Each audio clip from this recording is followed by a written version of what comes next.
Hello friends welcome to our new video. Friends, इससे पहले video में जो मैंने आपको सेक्शंस सारे सिखाए थे, आई होप आपको उसकी क्लैरिटी हुई होगी कि कौन कौन से सेक्शंस इस चैप्टर में अवेलेबल हैं एंड हम लोग कौन कौन से सेक्शंस कर रहे हैं। ठीक है गाइज, तो लास्ट वीडियो में हम लोगों का सेक्शन 17 का सबसेक्शन 2 का पार्ट 1 एंड 17 सबसेक्शन 2 का पार्ट 2 कवर हो चुका है लास्ट वीडियो में। सो अगर गाइज आप लोगों ने वो वीडियो नहीं देखी है तो ऊपर आई बटन में आपको उनके लिंक मिल जाएंगे, सो दैट आप उसको जाकर देख लीजिए। ठीक है गाइज, इससे पहले जो वीडियो बनाई थी उसमें मैंने आपको बताया था कि इस वीडियो में हम लोग 17 सबसेक्शन 2 का पार्ट सीधा 4 करेंगे, 3 नहीं है। 3 पार्ट गाइज है बट वो थोड़ा सा अलग टॉपिक पे चला जाता है, तो उसको हम लोग नेक्स्ट वीडियो में कवर अप करेंगे। इस वीडियो में हम लोग 3 को छोड़ के 4, 5, 6 जितने भी आगे इसके सेक्शंस हैं उनको कवर करके फिर हमारा सिर्फ 17 सबसेक्शन 2 का अंडर सबसेक्शन 3 रह जाएगा, जो हम लोग नेक्स्ट वीडियो में कवर अप करेंगे। आई होप गाइज आपको मेरी बात समझ आई, मैंने क्या बोला। सेक्शंस कैसे हैं हमारे। 17 सेक्शन चल रहा है हमारा, पर्क टॉपिक चल रहा है हम लोगों का। लास्ट वीडियो में हम लोगों ने पर्क के सेक्शन 17 के सबसेक्शन 2 का 1 एंड 2 पार्ट कवर अप कर दिया है। इस वीडियो में हम लोग 3rd नहीं कर रहे, सीधा 3rd से आगे जितने भी हैं सारे आज की वीडियो में कवर हो जाएंगे। अकेला 3rd जो है उसको हम लोग नेक्स्ट वीडियो में एक सेपरेट वीडियो उस पर बनाएंगे, क्योंकि वो बहुत इंपॉर्टेंट है। ठीक है गाइज, आई होप आपको इतनी क्लैरिटी होगी। गाइज, वीडियो को स्टार्ट करने से पहले आप लोगों से मेरी एक रिक्वेस्ट है कि मेरे चैनल पर 90.6% ऐसे लोग आते हैं जो वीडियोस को तो देखते हैं पर चैनल को सब्सक्राइब नहीं करते हैं। सो गाइज प्लीज़ चैनल को सब्सक्राइब करके बेल आइकन को ऑन कर लीजिए, सो दैट हमारी लेटेस्ट वीडियोस की नोटिफिकेशन आपको टाइम टू टाइम मिलती रहे। एंड गाइज प्लीज़ जितना हो सके वीडियोज़ को अगर आप लोग देख रहे हो तो हो सके तो अपने कॉलेज ग्रुप्स में अपने फ्रेंड्स के साथ प्लीज़ शेयर करा कीजिए, सो दैट हमें भी थोड़ी सी मोटिवेशन मिले, ज़्यादा से ज़्यादा जनों तक वीडियो पहुँचे और हम लोगों को भी होगी हाँ हम लोगों ने वीडियोस बनानी है। ठीक है गाइस, तो वीडियो को स्टार्ट करते से पहले मैं आपको एक चीज़ और बता दूं। आज की वीडियो में मैं आपको जो भी समझाऊंगी, अगर तो आप पूरे कंसंट्रेशन के साथ सुन रहे हो तो मेरी गारंटी है कि आपको ये वीडियो बंद करने तक वो चीज़ रट चुकी होगी आपके दिमाग में। बट अगर आपका देख वीडियो रहे हो दिमाग कहीं हो रहा है तो उसका कोई फ़ायदा नहीं है, वीडियो समझ नहीं आएगी। हाँ, बट अगर आप अपना 100% प्रेजेंट देते हो वीडियो में तो मैं गारंटी देती हूँ वीडियो के एंड तक ऐसे काफ़ी टॉपिक्स होंगे जो आपके माइंड में ऑलरेडी चल रहे होंगे, मतलब आपको लर्न हो चुके होंगे। तो यहाँ वीडियो में बिल्कुल एक्टिव रहिएगा। तो चलिए guys, let's start the video. तो चलिए गाइज वीडियो को स्टार्ट करते हैं एंड मुझे आपसे उम्मीद है कि आप लोग 100% इस वीडियो में प्रेजेंट रहोगे, सो दैट आपको अच्छे से टॉपिक की क्लैरिटी हो सके। मैंने जैसे कि आपको बताया 17 सबसेक्शन 2 का 1st and 2nd part last video में कवर अप हो चुका है। 3rd पार्ट जो है वो नेक्स्ट वीडियो में कवर अप करेंगे, तो ये हमारा 4th पार्ट है 17 सबसेक्शन का 4th part, so that easy आपको रहे। ठीक है, अब इसमें ये सेक्शंस जो है ना ये थ्योरी बेस इंपॉर्टेंट है। इनके जिन सेक्शन से रिलेटेड क्वेश्चंस हैं वो मैं आपको साथ साथ बताती जाऊंगी, जिनके नहीं हैं उनको हमने ज़्यादा छेड़ना नहीं है। बट वो जब चैप्टर हमारा फिनिश होने वाला होगा ना, कुछ ऐसे क्वेश्चंस आएंगे जिनमें सारे सेक्शंस अप्लाई होने हैं, तो आपको ईच एंड एवरी सेक्शन के बारे में पता होना बहुत ज़रूरी है। कहीं पे भी किसी भी आपको पर्क को लगाने की ज़रूरत पड़ सकती है, आपको पर्क निकालना आना चाहिए किसी भी केस में। ठीक है, अब देखो यहाँ पे पहला पॉइंट क्या, obligation of employment by employer. अगर कोई भी एम्प्लॉय का खर्चा है और उसको एम्प्लॉयर उठा रहा है, obligation of employment by employer, उसको एम्प्लॉयर उठा रहा है, तो दैट वो किसके अंदर आता है, सेक्शन 17 सबसेक्शन 2 के अंदर सबसेक्शन 4। ठीक है, ऐसे कौन से खर्चे हैं जो है तो एम्प्लॉय के, मतलब एंटर एम्प्लॉय के नाम पर है बट उनको पेमेंट एम्प्लॉयर कर रहा है, मतलब उसका boss. Gas and electricity bill, education उसकी चिल्ड्रंस की एजुकेशन, कोई उसका इनकम टैक्स है या प्रोफेशनल टैक्स है, या सैलरी ऑफ डोमेस्टिक सर्वेंट, अगर उसने एम्प्लॉय ने कोई सर्वेंट रखा हुआ है डोमेस्टिक उसके लिए। These all things issue in the name of employee, ये सारी चीज़ें किसके नाम पर है, एम्प्लॉय के। Gas and electricity bill employee के घर का आ रहा है, एजुकेशन एम्प्लॉय के बच्चों को मिल रही है, इनकम टैक्स एम्प्लॉय का पे हो रहा है, बट पे कौन कर रहा है, बट पे बाय एम्प्लॉयर, इसकी पेमेंट एम्प्लॉयर कर रहा है, that is perk. Perk I think आपको क्लियर है मीनिंग, मैंने लास्ट वीडियो में बहुत अच्छे से एक्सप्लेन किया था। पर्क एक तरह से एक काइंड होता है, ये कैश की फॉर्म में नहीं होता बट इसकी एक्चुअल में मार्केट में वैल्यू कैश में होती है। ठीक है। अलाउंसेस होते हैं हमारे इन कैश, अगर हमें कुछ कैश में बोनस वगैरह मिल रहा है दैट इज़ अलाउंसेस। बट अगर हमें कोई पर्क मिल रहा है, पर्क होता है इन काइंड, जैसे कोई अपना घर रहने को दे दिया, ठीक है ना। तो ऐसे ये पर्क हैं सारे हमारे जो कि अंडर 17 सबसेक्शन 2 अंडर सेक्शन 4 के आते हैं, ठीक है। फर्स्ट आई थिंक आपको पॉइंट समझ आ चुका है। ऑब्लिगेशन अगर कोई भी एम्प्लॉय की है मेट बाय एम्प्लॉयर, इसके अंदर ये 4 पॉइंट्स कवर होते हैं, ठीक है जी। आफ्टर दैट नेक्स्ट है 17 सबसेक्शन 2 का part 5, sum payable by the employer directly और थ्रू फंड। कुछ पेमेंट होती है through the employer, directly employer उसकी पेमेंट करता है या तो थ्रू ऑफ फंड करता है, टू इफेक्ट एन अश्योरेंस और एन एन्युटी। एम्प्लॉय की एश्योरेंस करवानी या एन्युटी पे करनी। देखो any amount payable by the employer for the employee, अगर कोई भी अमाउंट एम्प्लॉयर के द्वारा पे किया जाता है किसके लिए, एम्प्लॉय के लिए, shall be treated as perk, उसको हम लोग पर्क ट्रीट करेंगे, ठीक है। Any amount is payable by employer to effect an assurance of life of the employee, उसकी लाइफ की अश्योरेंस के लिए कोई अमाउंट पे कर रहा है उसको हम लोग पर्क ट्रीट करेंगे। Employer to effect an contract for an annuity for the employer, कोई कॉन्ट्रैक्ट हुआ है कि उसकी एन्युटी पेमेंट करनी है तो अगर वो एम्प्लॉयर कर रहा है तो वो भी पर्क में हम लोग काउंट करेंगे। अब ये नोट देखो, if this sum is payable through a recognise provident fund, अगर जो एम्प्लॉयर अमाउंट पे कर रहा है वो थ्रू रिकॉग्नाइज प्रोविडेंट फंड कर रहा है, ये स्टार्टिंग वाली वीडियोस में हम लोगों ने किया हुआ है, recognise provident fund, public provident fund, तो ये आपको आई थिंक क्लियर है पॉइंट क्या है ये रिकॉग्नाइज प्रोविडेंट फंड। इसका भी लिंक आपको ऊपर आई बटन में मिल जाएगा अगर किसी ने नई वीडियो देखी है तो, ठीक है। रिकॉग्नाइज प्रोविडेंट फंड के थ्रू अगर कोई पेमेंट एम्प्लॉयर कर रहा है और an approved and superannuation fund, it shall not be treated as taxable as per for the employee, तो इसको हम लोग टैक्सेबल ट्रीट नहीं करेंगे, अदरवाइज हमारे पर्क टैक्सेबल होते हैं ऑल, ठीक है।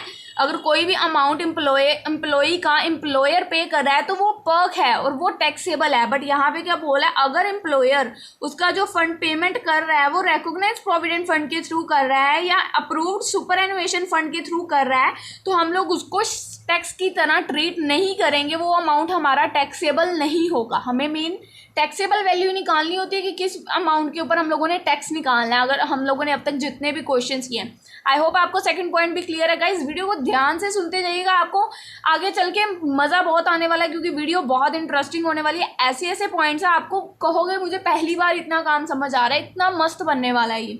तो नेक्स्ट पॉइंट देखते हैं, 5th के बाद हमारा आता है 6th 17 सबसेक्शन 2 के अंदर 6th part, any specific security और एनी स्वेट इक्विटी शेयर्स।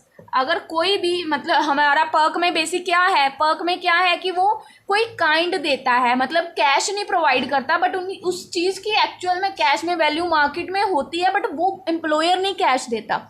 तो इसमें वही है कि वो कोई एम्प्लॉयर अपनी कोई सिक्योरिटी या कोई अपने स्वेट इक्विटी शेयर्स हैं वो अलॉट कर रहा है या ट्रांसफ़र कर रहा है एम्प्लॉई को दे रहा है। अगर इसमें हम लोगों ने पर्क की वैल्यू निकालनी है कि कितना पर्क उसको एम्प्लॉयर ने एम्प्लॉई को दिया है, ठीक है, जो भी उस स्वेट इक्विटी शेयर जो उसने उसको दिए उसकी जो भी फेयर मार्केट में वैल्यू है वो माइनस जो हमने अमाउंट चार्ज किया है एम्प्लॉई को, मतलब जितने पैसे रिकवर किए हैं, हो सकता है ना हम लोगों ने उसको 200 रुपये देने थे जैसे पर्क एज अ पर्क 200 रुपये, पर जो हम उसको शेयर्स दे रहे हैं वो 400 के हैं, ठीक है ना, उसकी फेयर मार्केट वैल्यू मार्केट में 400 रुपये है बट हम लोगों ने सिर्फ एम्प्लॉय को 200 देने थे तो 200 हम लोग उससे रिकवर कर लेंगे, 400 के उसको शेयर दे देंगे, उसको 200 का बेनिफिट हो गया तो 200 रुपये हमारे टैक्सेबल है पर्क, इसकी माइनस करके वैल्यू निकल आएगी, ठीक है। थोड़ा सा देखते हैं और नेक्स्ट की तरफ चलते हैं। अब आता है हम लोगों का ये पॉइंट न्यूली ऐड हुआ है 21-22 में, ये है 17 सबसेक्शन 2 का 7th पॉइंट। इसमें क्या है, एम्प्लॉयर अगर कॉन्ट्रीब्यूट करता है to a recognise provident fund, अगर एम्प्लॉयर जो है कॉन्ट्रीब्यूशन करता है recognise provident fund, national pension scheme और एन अप्रूव्ड सुपरएनुएशन फंड, तो इसमें क्या है, अगर amount of an aggregate of amounts of any contribution made to the account of assessee, अगर एम्प्लॉई के अकाउंट में एम्प्लॉयर कोई भी कॉन्ट्रीब्यूशन करता है in a recognise provident fund या तो through a recognise provident fund या in a scheme refer to in subject section 80 CCD या in an approved superannuation funds, अगर इन तीनों में से किसी के भी अंडर एम्प्लॉयर हमारे अकाउंट में पैसे डालता है तो वो value to the extent it exceed 7,50,000 in a previous year, अगर तो वो पिछले एक साल में 7,50,000 से अबव ज़्यादा हो जाती है तो वो हमारी टैक्सेबल मानी जाएगी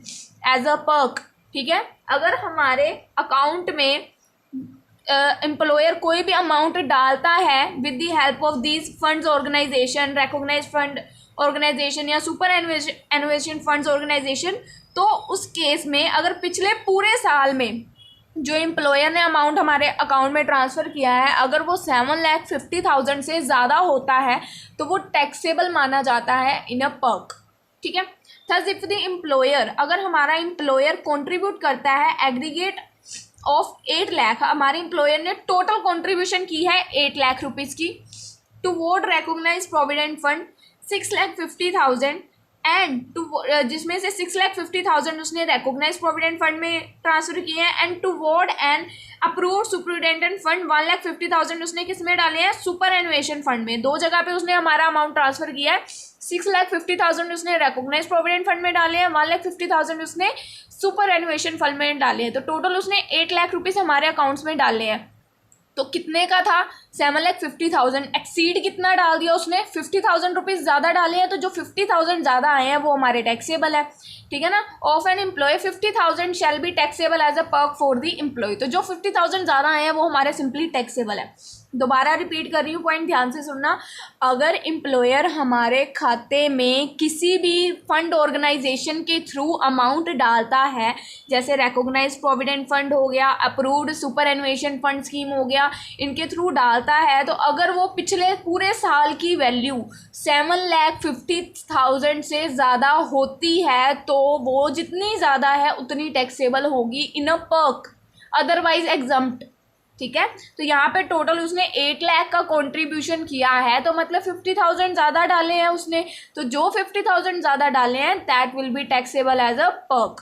ठीक है जी, आफ्टर दैट देखिए नेक्स्ट पॉइंट, ये क्या है, annual accretion by the way of interest, dividend or any other amount of similar nature during the previous year to the balance at the credit of recognized provident fund। ये point भी ना guys इसी point का हिस्सा है। देखो 17 subsection 2 का point 7, 17 subsection 2 का पॉइंट 7 का ए पार्ट। ठीक है, ये बस एक ही है ए पार्ट, बाकी आगे नेक्स्ट पॉइंट शुरू हो जाएंगे। अब ये भी इसी का हिस्सा है, आप चाहो तो इसको लिख सकते हो, चाहो तो स्किप कर सकते हो, कोई है नहीं कि आपको लिखना ही लिखना है। इसको रीड करते हैं एक बार, ये भी उसी से रिलेटेड है, recognised provident fund, national pension scheme and approve superannuation fund.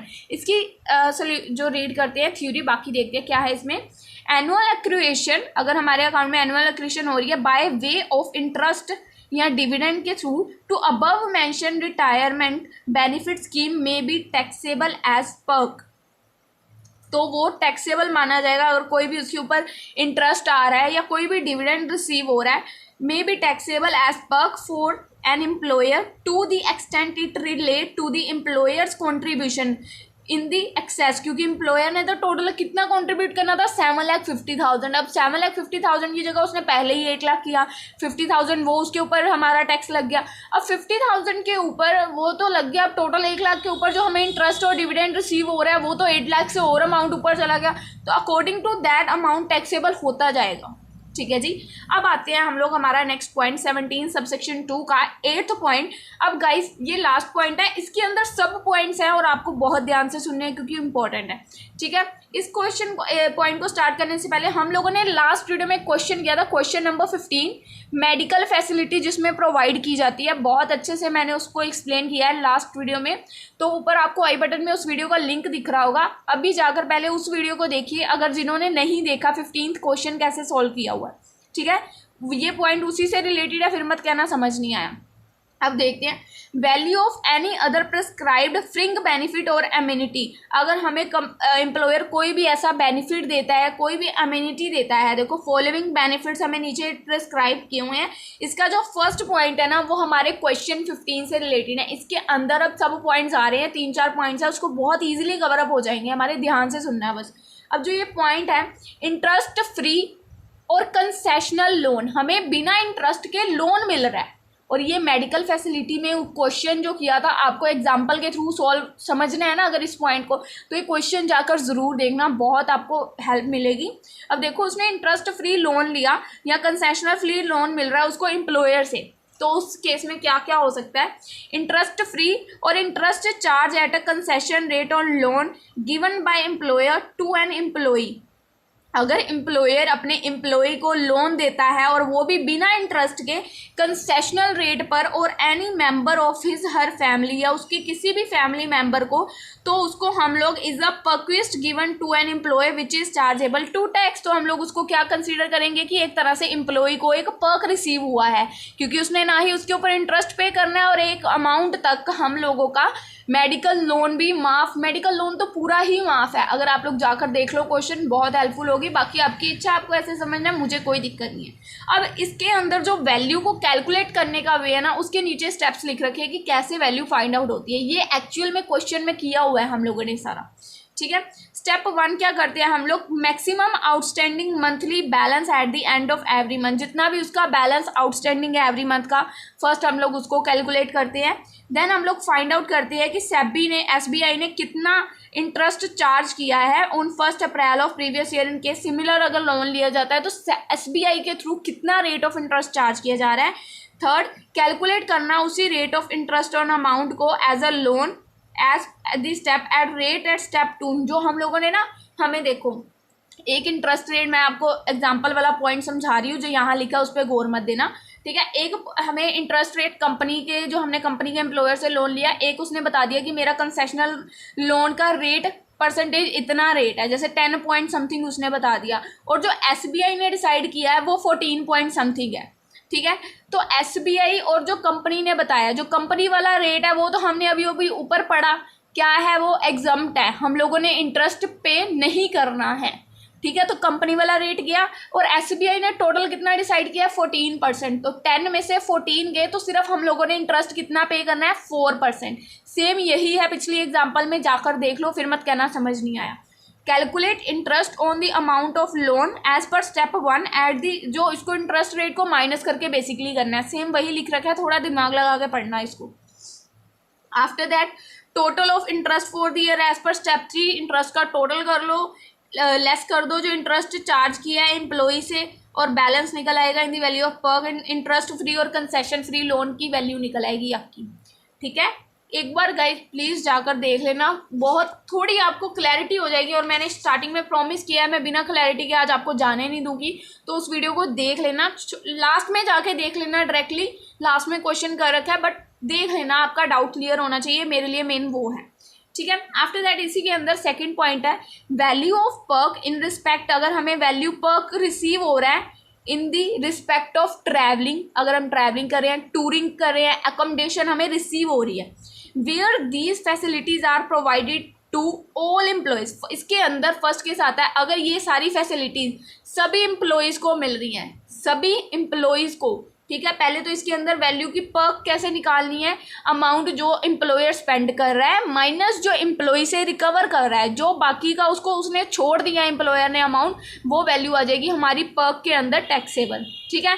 अब अगर तो हमें ये फैसिलिटी सबको प्रोवाइड कर रही है तो सिंपली पर्क को निकालने का फॉर्मूला ये है, अगर ये फैसिलिटी सभी एम्प्लॉयज़ को मिल रही है, ठीक है। बट अगर ये वाली जो फैसिलिटी है ट्रैवलिंग, टूरिंग, अकोमोडेशन, ये सभी को नहीं मिल रही, where these facilities are provided to all the employees not provided, देखो इसमें क्या है, in case employer has provided these facilities only to selected few, अगर तो एम्प्लॉयर ने ये फैसिलिटी सिर्फ कुछ सिलेक्टेड बंदों को दी है, then find out the value, तो हम लोगों को क्या फाइंड आउट करना है, वो वैल्यू फाइंड आउट करनी है जिस वैल्यू पे ये फैसिलिटी ऑफर की गई थी other agencies to the general public, जिस वैल्यू पर ये मतलब हमें वर्क दिया गया था जनरल पब्लिक को, वो वैल्यू फाइंड आउट करनी है। तो इसके अंदर पर्क कैसे निकलेगा, जो वैल्यू कंपनी के द्वारा ऑफर की गई थी वो, और जो अमाउंट एम्प्लॉई को चार्ज किया गया है वो, दोनों को माइनस करके वैल्यू पर्क की निकल आएगी, वो होएगी टैक्सेबल। ये हो गया अगर उनको सबको मिल रही है, और ये हो गया अगर सबको नहीं मिल रही है। थर्ड पॉइंट है extension of official tour versus vacation, अगर वो किसी ऑफिशियल टूर पे गया है और उसको वेकेशन पे एक्सटेंड कर दिया। 2 दिन के टूर पे गया था ऑफिशियल, और एम्प्लॉयर ने उसको एक्सटेंड कर दिया एज अ उसकी वेकेशन, मतलब 2-4 दिन और उसको एक्सटेंड कर दिया, उसकी वेकेशन बना दी कि तेरी वेकेशन भी बीच में ही कवर होगी। उस केस में if an employee is an official tour, अगर एम्प्लॉय एक ऑफिशियल टूर पे गया है and it is extended as a vacation, और उस टूर को एक्सटेंड कर दिया गया एज अ वेकेशन किसके द्वारा? बाय एम्प्लॉयर, तो जो वैल्यू ऑफ पर्क हम लोग निकालेंगे सिर्फ उन दिनों के निकालेंगे जो डेज एक्सटेंड हुए हैं। जिन दिनों में उसने ऑफिशियल वर्क किया है उन दिनों को हम लोग उसकी पर्क में कैलकुलेट नहीं करेंगे। जिन दिनों को उसके एम्प्लॉयर ने एक्सटेंड कर दिया, बढ़ा दिया, उसको बोला जा मेरी तरफ से है तू घूम ले, तो वो जो 2-3 दिन उसने बढ़ाए हैं उन दिनों की जो वैल्यू अमाउंट चार्ज होगा वो हमारा पर्क कैलकुलेट होगा और उसी के ऊपर हम लोग टैक्स अप्लाई करेंगे। ठीक है, आई होप आपको क्लैरिटी हुई है। मेरे 3 पॉइंट जो मैंने करवाए हैं, अगर ये फैसिलिटी सिर्फ सभी एम्प्लॉयज़ को मिल रही है, अगर कुछ एम्प्लॉयज़ को मिल रही है, और तीसरा है अगर वो ऑफिशियल टूर को एक्सटेंड कर दिया गया एज अ वेकेशन। ठीक है जी, सेकंड पॉइंट था। अब आते हैं थर्ड पॉइंट पे। अब अगर कंपनी के जो एम्प्लॉयज़ हैं उनको कोई फूड बेवरेज फैसिलिटी प्रोवाइड की जाती है, अगर तो उनको फूड और बेवरेज फैसिलिटी प्रोवाइड की जाती है वो टोटली एग्जम्प्ट है। किन किन केसेस में एग्जम्प्ट है, अब ये देखते हैं कौन कौन से। देखो कब कब एग्जम्प्ट है। केसेस व्हेन, जब वो एग्जम्प्ट है, अगर हमें फ्री फूड मिल रहा है, जैसे हम लोग हमारे ऑफिस में हम वर्किंग आवर्स में हैं, हमें फ्री फूड मिल रहा है, नॉन अल्कोहलिक बेवरेज मिल रही है provided by employer during working hour, that will be fully exempt. कोई टैक्स चार्ज, इसको हम लोग एज अ पर्क कंसीडर नहीं करेंगे। ये जस्ट नॉर्मल है। अगर हम लोग किसी ऑफिस में वर्क कर रहे हैं तो हमें चाय पानी का बंदोबस्त करके देना तो उनका काम है। ठीक, आफ्टर दैट गाइज, अगर कोई टी और स्नैक्स प्रोवाइड किए जा रहे हैं इन वर्किंग आवर तो वो भी उनकी रिस्पॉन्सिबिलिटी है, वो हम लोग को प्रोवाइड कर रहे हैं। आफ्टर दैट अगर फूड और नॉन अल्कोहलिक बेवरेज प्रोवाइड किए जा रहे हैं विद एम्प्लॉयर की तरफ से during working hours at which office, और ऑफिस में, ठीक है, यहाँ और पे और थ्रो पे वोचर्स, यहाँ तो उनको वोचर्स दे दिए जा रहे हैं कि ये एक वोचर है, इसके लेकर आप सिर्फ ऑफिस की कैंटीन से 50 रुपीज़ तक का खाना खा सकते हो। 50 रुपीज़ में जो मर्जी खाओ। ठीक है, ये एक वोचर मिल रहा है आपको, आपके पास 50 रुपीज़ का वोचर, आप जो मर्जी खाओ वो आपको फ्री है। आफ्टर दैट अगर आप उसके अलावा कुछ खाते हो और 50 रुपीज़ से ज़्यादा तो वो आपकी पॉकेट से जाएगा। या अगर कंपनी का एम्प्लॉयर 50 रुपीज़ से ज़्यादा की अलो कर देता है उनको कि आप कैंटीन में जाओ और जो मर्जी खाओ, तो 50 रुपये से ज़्यादा जितने का भी होगा वो टैक्सेबल होगा। ध्यान से देखना, थ्रो पे वोचर्स विच आर नॉन, उसको ऐसे वोचर्स एम्प्लॉयज़ को दिए जाते हैं जो कि कैश में ट्रांसफ़र नहीं हो सकते। ठीक है, non transferable and usable only at eating joints, और उनको सिर्फ यूज़ ऑफिस की कैंटीन में और ईटिंग खाने के लिए ही कर सकते हैं, खाना खाने के लिए। ये नहीं है हम लोग बियर पी रहे हैं ऑफिस में लेके उस कॉइन से, ये काम ना करना पड़े। शैल बी एग्जम्प्ट, ठीक है, अप टू ₹50 पर मील, तो 50 रुपीज़ तक ये एग्जम्प्ट है। However if the cost per meal exceed हो जाती है 50, दैन दी एक्सेप्ट, जो इससे ज़्यादा हो जाएगी, और वो दी भी एम्प्लॉयर की तरफ से जा रही है कि चलो आज 50 नहीं 100 का खा लो तुम सब लोग, मेरी तरफ से ट्रीट है, तो जो 50 से एक्सीड चलेगी, 50 से जितनी एक्सीड गई वो वैल्यू हमारी टैक्सेबल होएगी। Shall be taxable as perk. ठीक है जी, अमाउंट जो एम्प्लॉयर ने स्पेंड किया, जो एम्प्लॉय से रिकवर किया, पर्क निकालने के लिए। आफ्टर दैट नेक्स्ट पॉइंट है इसके अंदर fourth, value of perk in respect of gift, voucher और टोकन। अगर आपको कोई गिफ्ट मिलता है, वोचर मिलता है या टोकन मिलता है, देखो गिफ्ट इन काइंड, अगर कोई गिफ्ट मिलता है हमें एम्प्लॉयर की तरफ से, ठीक है, gift in kind from an employer of an aggregate amount, अगर हमें कोई एम्प्लॉयर गिफ्ट दे रहा है तो अगर उसकी वैल्यू 5000 तक है इन अ प्रीवियस ईयर तो वो एग्जम्प्ट है। अगर हमें एम्प्लॉयर ने कोई गिफ्ट दिया और उसकी वैल्यू 5000 तक है तो वो एग्जम्प्ट है, कोई टैक्स नहीं लगता।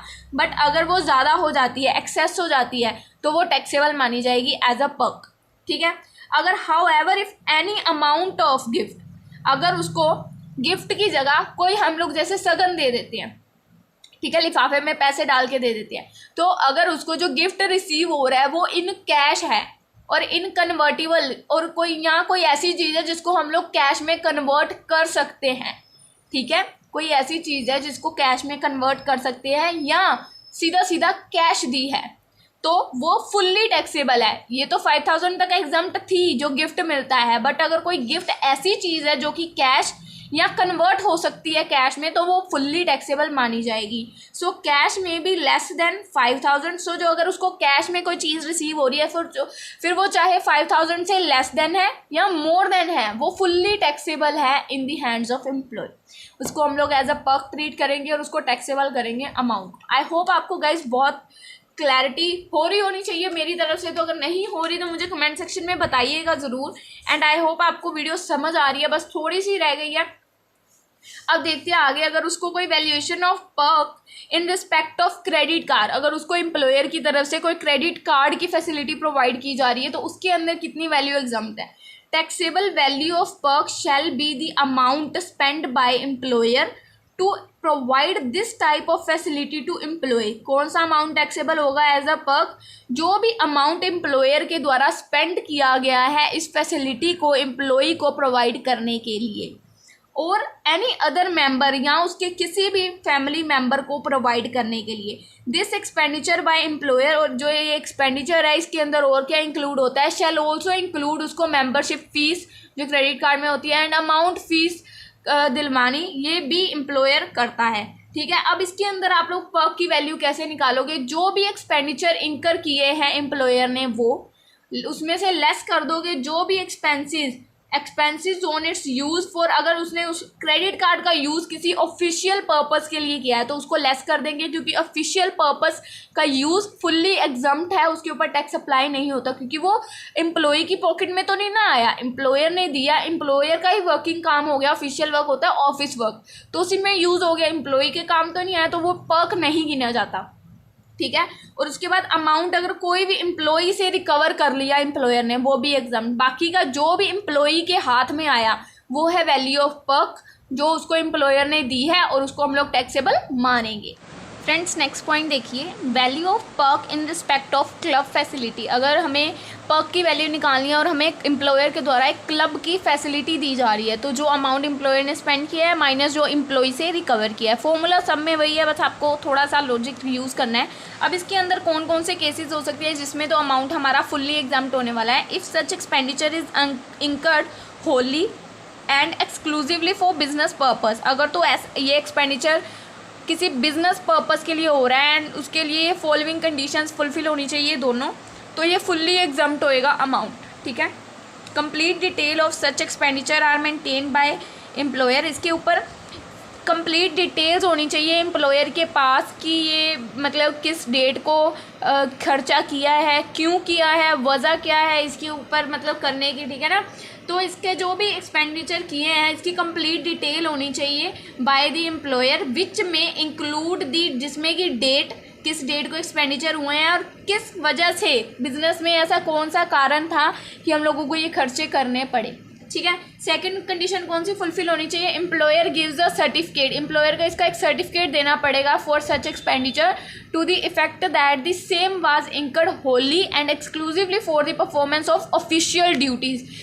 एम्प्लॉयर को इसका सर्टिफिकेट देना पड़ेगा कि ये खर्चा पूरी तरह से ऑफिस के वर्क के लिए हुआ था, एम्प्लॉई के मतलब बेनिफिट के लिए नहीं किया गया था। एम्प्लॉयर ने ये खर्चा कंपनी की कोई डील करने के लिए किसी भी वजह से ऑफिशियल पर्पस से किया था।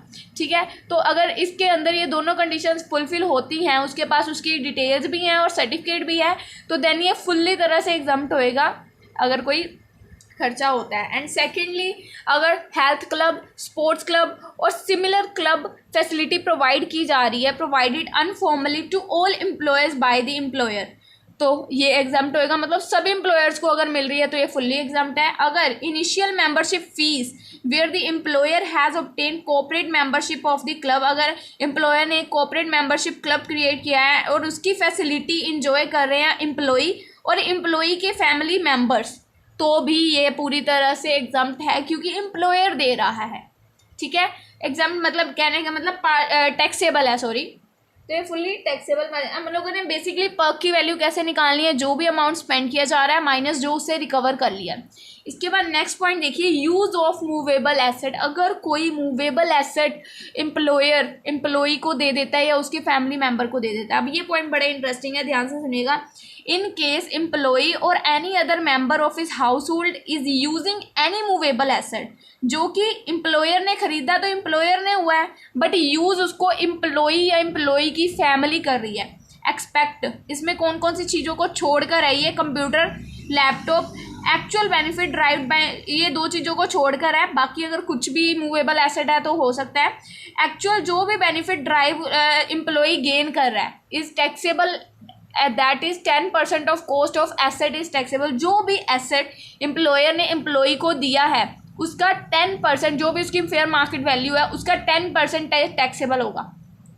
इन case the period for which asset is given for the use to employee is less than full year. अगर कोई ऐसा केस आता है, अगर तो पूरे साल के लिए तो सीधा ही 10%, बट अगर कोई ऐसा केस आता है कि पूरे साल के लिए वो एम्प्लॉय के पास नहीं रहा, थोड़े कम दिनों के लिए रहा, तो जो वैल्यू ऑफ बेनिफिट है वो कैसे कैलकुलेट होगी, जो एक्चुअल नंबर ऑफ डेज, जितने दिन वो एसेट एम्प्लॉय के पास रहा है वो divided by total number of days कितने हैं एक ईयर में, वो करके देखो। मूवेबल एसेट डज नॉट, और हाँ मूवेबल एसेट में हमारी कार इंक्लूड नहीं है। एक कार, एक हमारा कंप्यूटर और एक लैपटॉप, ये तीन चीज़ें इंक्लूडेड नहीं है। कार वाला पॉइंट अलग से है, जो 17 सबसेक्शन 2 का सबसेक्शन 3 है ना, जो हम लोगों ने नेक्स्ट वीडियो में करना है, वो कार से रिलेटेड है, वो हम लोग नेक्स्ट वीडियो में कवरअप करेंगे।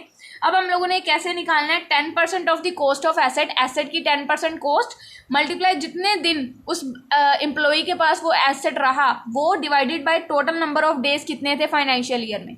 ठीक है। इफ एसेट, अगर तो एसेट एम्प्लॉयर का खुद का खरीदा हुआ है तो उसकी ओरिजिनल कॉस्ट के ऊपर 10% लेंगे, बट अगर वो एसेट उसने हायर रेंट पे लिया हुआ है तो उसकी जो चार्ज पे कर रहा है या एम्प्लॉयर पे करेगा वही पेमेंट होएगी उसकी। ठीक है जी। आफ्टर दैट नेक्स्ट कौन सा पॉइंट है, देखिए इसकी एग्जांपल है समझने के लिए, इसको बहुत अच्छी एग्जांपल है। Mister M was allotted to use a refrigerator. Mister M को अलाउ किया गया कि वो रेफ्रिजरेटर को यूज़ कर सकता है, जो कि एक्चुअल में एम्प्लॉयर का है।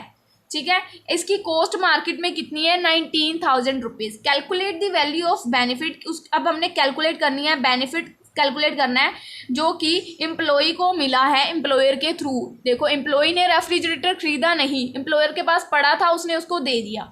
अब इसके पास दो केसेस हैं, एक में तो उसको वो रेफ्रिजरेटर कब रिसीव हो गया, 1/4/2019 को, जब हमारा फाइनेंशियल ईयर स्टार्ट हुआ, और एक केस में उसको 15/6/2019 को रिसीव हुआ। अब जो पहला केस है, पहले केस में तो सीधा हमने पूरे साल के लिए तो हमने सीधे 10% ऑफ कॉस्ट लगा देना है।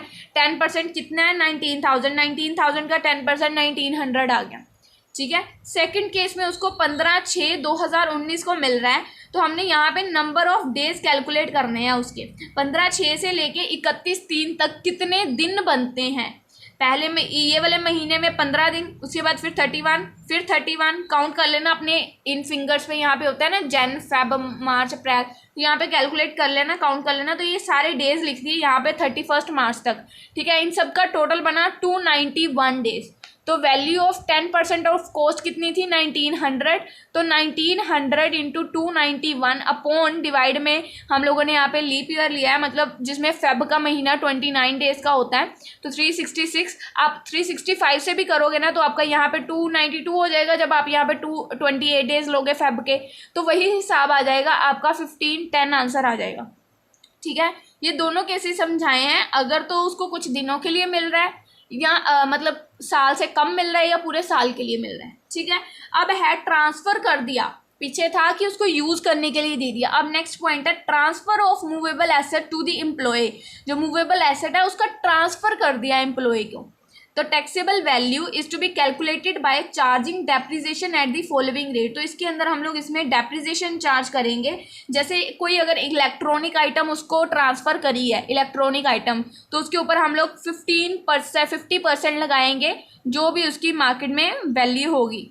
ठीक है। बट अगर उसको कोई मोटर कार या अदर कोई कन्वेंस दी है तो हम लोग उसकी 20% वैल्यू लगाएंगे, और अगर उसको कोई एनी अदर आइटम दी गई है तो 10% लगाएंगे। अब ये एग्जांपल के थ्रू आपको बहुत अच्छे से क्लियर हो जाएगा। अभी एक एग्जांपल करेंगे हम इसकी। अगर हम लोगों ने पर्क की वैल्यू निकालनी है तो एक्चुअल कॉस्ट जो भी एम्प्लॉयर ने पेमेंट करी है वो, माइनस जो भी उसके नॉर्मल वियर या टीयर 2 ऑफ दी एसेट लगे, जो भी उसकी रिपेयरिंग में लगा है वो, माइनस एनी अमाउंट पे कर दिया अगर एम्प्लॉई से रिकवर किया हम लोगों ने वो। अब देखो इलेक्ट्रॉनिक आइटम्स का मतलब यहाँ पे ये नहीं है, electronic items here means data storage कोई होगी, हैंडलिंग डिवाइस जैसे computer, digital diaries and printers हो गए। इसके अंदर ये चीज़ें नहीं इंक्लूड होएंगी, जैसे हाउस होल्ड हो गए, वॉशिंग मशीन्स होगी, माइक्रोवेव्स, ओवन्स, मिक्सर्स, ये चीज़ें इंक्लूड नहीं है इसके अंदर।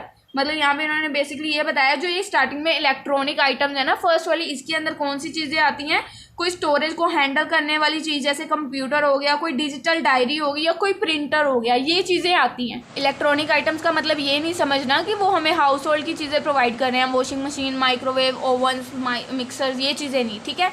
उसके बाद जो इसके ऊपर dep is to be charge on year basis, periods of 12 months to be counted and the date of acquisition. उसके बाद इसके ऊपर डेप चार्ज होनी है। अब ये क्वेश्चन बहुत इंटरेस्टिंग है, अगर आप ध्यान से समझो। देखो मिस्टर वाई एक डायरेक्टर है कंपनी का, परचेज की उसने एक कार ऑन 1/7/2019। फर्स्ट क्या है, उसने क्या परचेज किया जी, कार।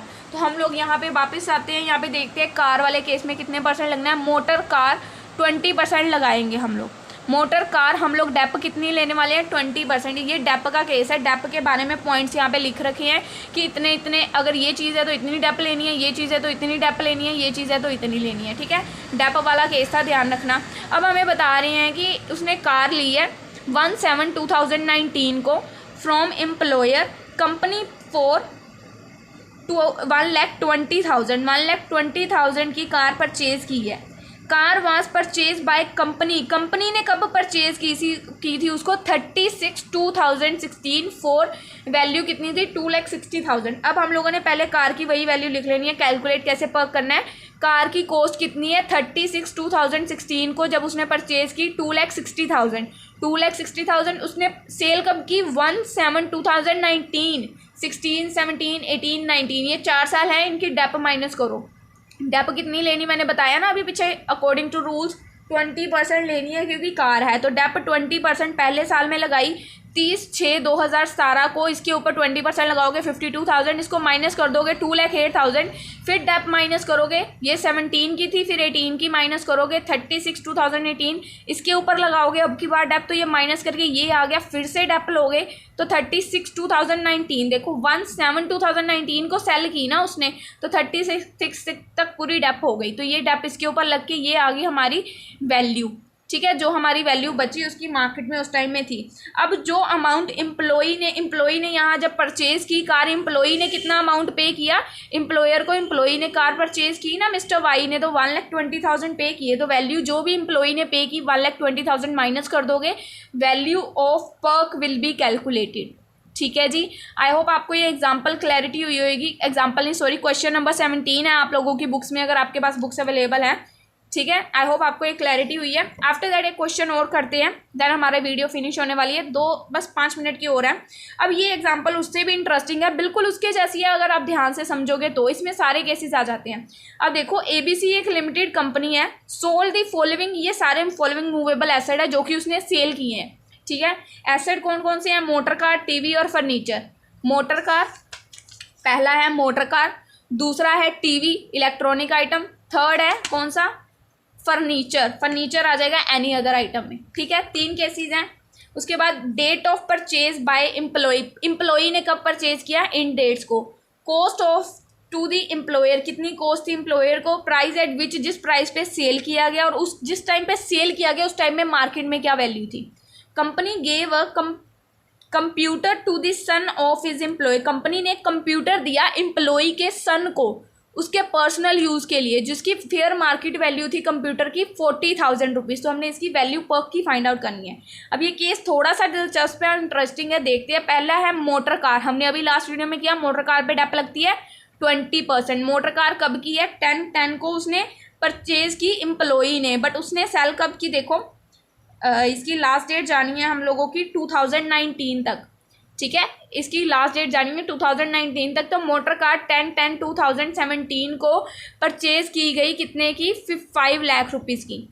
5 लाख रुपीज़ की कार जब एम्प्लॉयर ने परचेज की, कॉस्ट ऑफ द एम्प्लॉयर, जब कॉस्ट एम्प्लॉयर ने परचेज की 5 लाख की 2017 को, लेस कर दो डेप 2018 की 20%, 1 लाख किया, 4 लाख आ गया। 2019 में फिर किया 20%, तो 80,000 करके 32 लाख रुपीज़ आ गया। तो यहाँ पे 2019 तक कहा है तो 2019 तक कर दिया। अब उसके बाद जो अमाउंट एम्प्लॉई ने परचेज करते वक्त पे किया तब वो था 1,60,000। तो जो अमाउंट एम्प्लॉई ने पे किया 1,60,000 माइनस करके वैल्यू ऑफ पर्क आ गई ए केस में 1,60,000 in the case of motor car. पहले उसने जितने में परचेज की 2 सालों की डेप माइनस की, जितने में उसने सेल की वैल्यू आ गई बाकी की पर्क।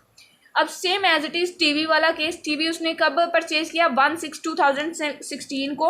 टीवी की वैल्यू कितनी है? 40,000 रुपीज़। तो 40,000 के ऊपर डेप लगनी है। अब की बार टीवी है हम लोगों का, ठीक है। जो टीवी है ये हमारा इलेक्ट्रॉनिक आइटम है, तो इलेक्ट्रॉनिक आइटम के ऊपर 50% चार्ज होता है। तो टीवी के ऊपर 50% डेप। देखो टीवी उसने कब परचेज किया? 2016 को। ये 17 था, ये 16 है। तो 16 को है, 17 की डेप लगी, 18 की लगी, 19 की लगी, 19 तक डी एंड। उसके बाद जो जितने में उसने सेल किया वो माइनस कर दिया। अब यहाँ पे एक चीज़ देखो, उसने पर्क की वैल्यू निकालनी थी, ठीक है। उसने सेल प्रॉफिट पे किया। पिछले केस में क्या हो रहा था? उसने सेल जितनी वैल्यू उसकी बच गई उसने उसमें से कम पे किया तो पर्क की वैल्यू निकल आई। बट इसमें तो उसने सेल ज़्यादा में किया, जो मतलब उसकी 5,000 एक्चुअल में चीज़ की मार्केट में, टीवी एक्चुअल में मार्केट में 5,000 का था। पर उसने जब एम्प्लॉई को दिया तो एम्प्लॉई से कितना अमाउंट रिसीव किया? 10,000। उसने एम्प्लॉई से ज़्यादा अमाउंट रिसीव किया। एम्प्लॉई को तो कोई पर्क रिसीव नहीं ना, यहाँ पे एम्प्लॉई को अमाउंट रिसीव हुआ, यहाँ पे एम्प्लॉई को कोई पर्क रिसीव नहीं हुई, उल्टा उसकी पॉकेट से गया। तो इसको हम लोग नील ट्रीट करेंगे, खत्म, ठीक है। सिर्फ ये बचा, ये पर्क उसको रिसीव, हम बेसिकली पर्क टॉपिक कर रहे हैं, पर्क ही कैलकुलेट करनी है, इसमें उसको कुछ बचा ही नहीं, तो पर्क कहाँ से? इसको नील ट्रीट करेंगे हम लोग, ठीक है। आफ्टर दैट फर्नीचर 1 लाख का था, उसके फर्नीचर की डेट देख लीजिए। फर्नीचर 2018 को 1 लाख का था, तो इसके ऊपर 10% डेप लगनी है, तो ये माइनस कर दिया। सेल प्राइस था इसका 50,000, तो ये आ गया। आफ्टर दैट जो कंप्यूटर एम्प्लॉई के सन को दिया है, पर्सनल यूज, ऑफिशियल यूज नहीं, पर्सनल यूज, तो वो नील है हम लोगों का, ठीक है। अब हम लोगों ने 4 केस किए, A B C D। तो चारों का टोटल एक में आया 1,60,000, दिखा दूं मैं आपको 1,60,000। सेकंड हम लोगों ने नील माना है। थर्ड हम लोगों का आया 40,000, 1,60,000 प्लस 40,000, फोर्थ में हमारा नील है, तो 2 लाख रुपीज़ आ गया हम लोगों का answer. Last point, finish video. Any other benefit और एमेनिटी प्रोवाइडेड बाय एम्प्लॉयर, अगर कोई भी बेनिफिट प्रोवाइड किया जाता है एमेनिटी एम्प्लॉयर के थ्रू, तो in case employer has been provided any other benefit, amenity, concession, privilege etcetera by employer, it is fully taxable. अगर इसके अलावा कोई भी बेनिफिट प्रोवाइड किया जाता है एम्प्लॉयर के थ्रू तो वो फुल्ली टैक्सेबल है, ठीक है जी। गाइज ये जो 17 सबसेक्शन 2 के अंदर जितने भी पॉइंट्स थे ना मेरी तरफ से, ये सारे कवर हो चुके हैं। अब हम लोगों ने ये पूरा 17 सेक्शन अभी तक कवर अप कर लिया है। अब इसके बाद हमारा डिडक्शन वाला सेक्शन है, वो आता है 16 सेक्शन, और एक सेक्शन हम लोगों ने इसका स्किप किया है, 17 सबसेक्शन 2 का सबसेक्शन 3, तो वो नेक्स्ट वीडियो में आएगा। उससे अगली वीडियो डिडक्शंस वगैरह वाली करके हमारा चैप्टर फिनिश हो जाएगा। थोड़ा ही रह गया, अब तो काफ़ी कर लिया हम लोगों ने, हाथी चला गया, पूंछ रह गई है। गाइज वीडियो को खत्म करने से पहले आप लोगों से मेरी एक रिक्वेस्ट है कि चैनल पर 90.6% ऐसे लोग आते हैं जो वीडियोज़ को तो देखते हैं पर चैनल को सब्सक्राइब नहीं करते हैं। सो गाइज प्लीज़ चैनल को सब्सक्राइब करके बेल आइकन को ऑन कर लीजिए, सो दैट हमारी लेटेस्ट वीडियोस की नोटिफिकेशन आपको टाइम टू टाइम मिलती रहे। तो चलिए गाइज मिलते हैं फिर नेक्स्ट वीडियो में। Bye bye guys, next video देखना मत भूलिएगा।